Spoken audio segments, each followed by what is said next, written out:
5 yil davomida bugungi kunda bizdan suv olib ichayotgan iste'molchilarimizga, ya'ni 670 mingdan ortiq iste'molchiga bu hisoblagich o'rnatiladi. Qolgan yangi qurilayotgan uylar keyingi etapda uni afzalligi nimada? Afzalligi, eng asosiy afzalligi mana shu ma'lumotlar bazasi to'g'ri shakllanadi. Bugungi kunda har bir iste'molchi o'zi eski tizimda bir oyda bir marta hisoblagich ko'rsatkichlarini billing bazasiga taqdim etib borishlari lozim. Bu talab etiladi, chunki o'sha to'g'ri hisob-kitob qilish uchun bu tartib yo'lga qo'yilgan. Bu aqlli hisoblagichlarda mana shu ehtiyoj, mana shu talab bekor bo'ladi, ya'ni avtomat tarzda billing tizimiga ana shu hisoblagich ko'rsatkichlar taqdim etib boriladi. Yana bitta muhim jihati, elektr yoki gazga o'xshab turib bu o'chib qolmaydi. Xotirjam qilishimiz mumkin. Aholimizni bunga albatta tegishli tashkilotlar ruxsat bermagan. Faqatgina bu yerda mana shu ma'lumotlar shaffofligi ta'minlanadi. Ya'ni qancha suv ishlatyapsiz haqiqatda.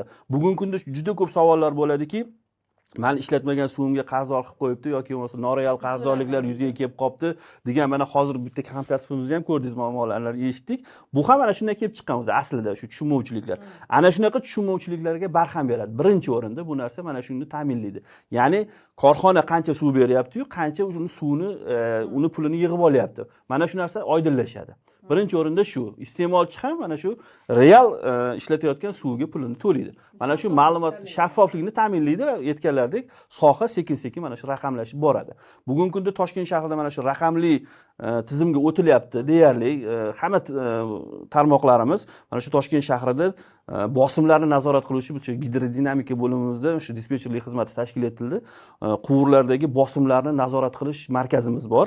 Ana shu yerda 1000 dan ortiq nuqtada mana shu yirik katta-kichik hajmdagi quvurlardan onlayn tarzda ma'lumotlar olib turiladi.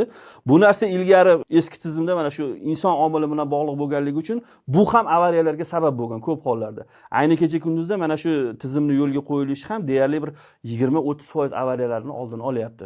Mana shu raqamlashtirish nima uchun kerak? Bu yaxshi gapirdilar. Bu shu raqamlashtirish avvalambor mana shu inson omilidan chiqib turib tezkorlikni ta'minlab beradi. Ya'ni o'sha joylarda bo'layotgan jarayonlarni onlayn kuzatib turib, tezkor chora-tadbir belgilashda juda ham muhim ahamiyatga ega bo'ladi.